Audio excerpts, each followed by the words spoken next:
Hey, what's up? Brent from Brenspeed. Thank you for watching Brenspeed TV. It's a 2019, my favorite, GT350R, laying down 800 real horsepower. We're gonna make a dyno pull, let you check it out. If you haven't, please subscribe and notify. And let's go take a look at the engine and check out our recipe.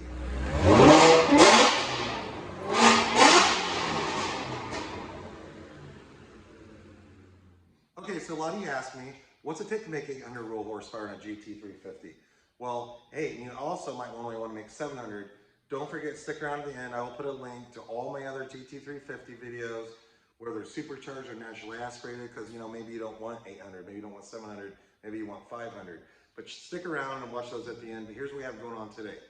2019 GT350R, 93 octane pump gas with some Torco additive to it to bump the octane up a little bit, because we are running a smaller supercharger pulley. I have Doug with me today. Let's take a look. It's the Gen 5 Whipple, but we are running a 3.625 pulley. It's coming in about 12.6 pounds of boost. Of course, we have the big 132 millimeter throttle body, but the car is not completely stock. Besides that, we are running Cook's headers, one of my all-time favorites, free-flowing exhaust, and cooling mods. So cooling mods are really important when you're supercharging a 350. You have a big radiator in it, and as well as a rear cylinder head cooling kit, cooler thermostat. And that's pretty much my plan for a car like this. We do like running billet oil pump gears in these. The 2019 does have a different oil pump gear than the prior years. It's still not a full billet oil pump gear. So we didn't change this one right here. The client decided to try to retain the Gen 2 Voodoo oil pump gears in this. So we'll see how they work out. But that's it right here. So the car makes over 800 of the tires. Like I said, it's 93 octane pump gas with some Torco additive. Let's watch the dyno pull, let's look at the graph, and then we'll take one more look at the car.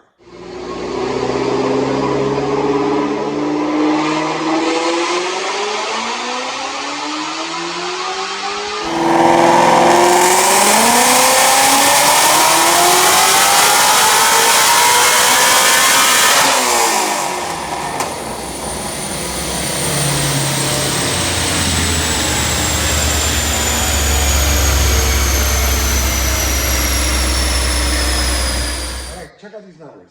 Dynojet rated SAE 823, real horse at 8,000 RPM. Torque came in at 570 and about 5,100 RPM. Doug, if you don't mind, kind of pan down the graph a little bit. Ran it up to just over 8,000 RPM, about 8,200, but we're peaking at 8,000. Those numbers came out fantastic. Again, 93 octane with some Torco in there, about 12.6 pounds of boost. Sweet setup, super fast. And you gotta, actually on the dyno, you have to get into it a little bit slow because it kept wanting to spin. I had to make a couple pulls. We're just spinning.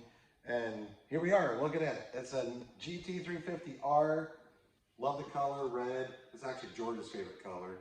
He was checking this car out and I think he was trying to figure out how he's gonna get one of these. But it's a sweet setup. So this car is 1,400 miles. Gen 5 Whipple, Cook's headers, cooling mods. Sweet recipe for over 800 real horsepower. And then you might have some questions. Of course, leave a comment. Hey, what's it cost to build my 350?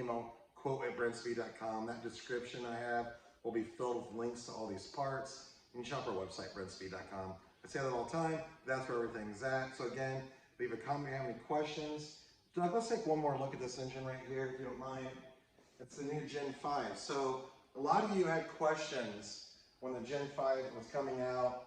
How much more power is this going to make than the prior models? And I think at the normal boost level, Whipple is thinking, 0 to 10, maybe real horse. But adding a little bit boost on this right here, I think the Gen 5 is working really well. So again, I'm Brent from Brenspeed. Please subscribe and notify. Thanks for watching.